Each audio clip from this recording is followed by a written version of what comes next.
Welcome to Grimora, where we take you into a world of terrifying and mysterious stories, both real and fictional. Before we begin, find a quiet place and get ready to enjoy today's story. Let's go.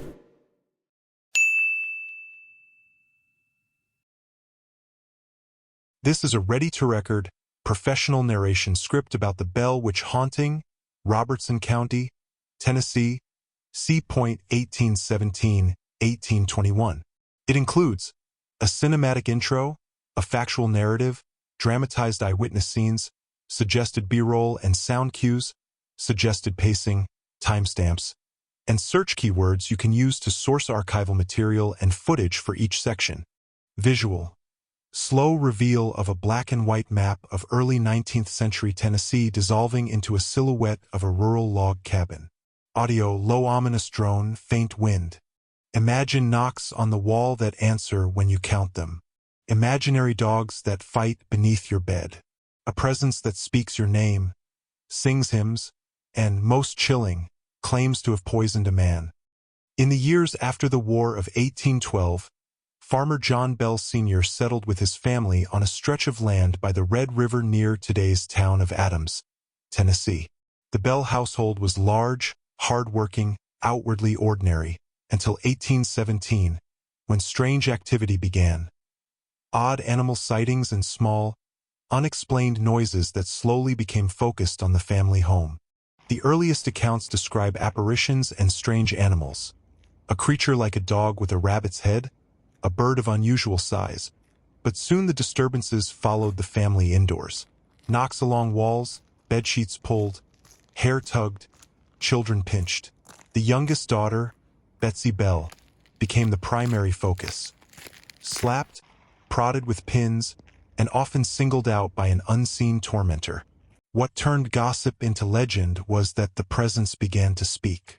Witnesses reported a voice answering questions, identifying itself, and even talking back in argument and jest. It gave names, including Kate, and offered shifting explanations for its presence, from a disturbed burial mound to claims of personal vendetta. News traveled. People came from miles around to witness the events.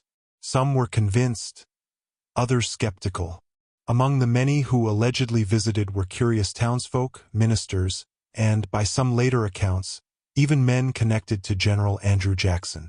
For nearly 4 years the events waxed and waned, becoming a local phenomenon that spread into regional folklore.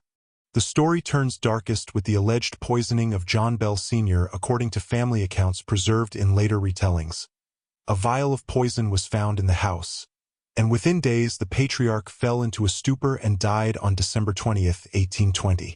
The voice openly boasted that it had put the poison to kill him, a claim that cemented the legend and made many in the area take the haunting as deadly and personal. After John Bell's death, the activity reportedly subsided, though not permanently. The spirit allegedly promised to return in 7 years. Some say it kept its word, haunting the survivors briefly before leaving. Over the following decades, the tale was retold, embellished, and eventually recorded in print by Martin V. Ingram in 1894, whose book An Authenticated History of the Famous Bell Witch spread the story beyond Tennessee. Why has the Bell Witch endured?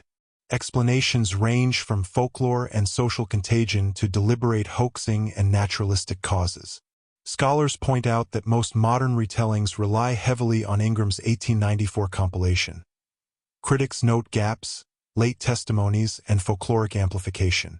Others highlight how chemical or medical conditions could explain some phenomena, or how community dynamics and storytelling turned isolated events into a dramatic saga.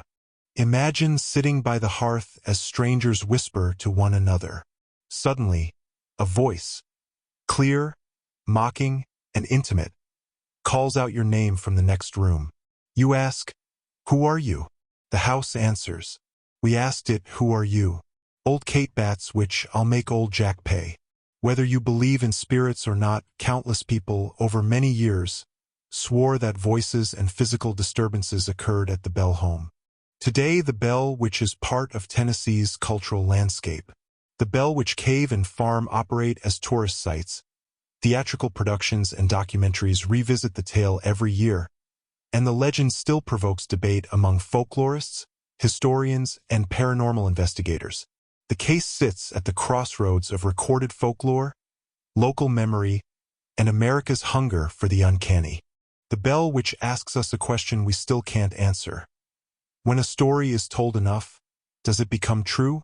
Or did something happen long ago on a Tennessee farm that we still don't understand?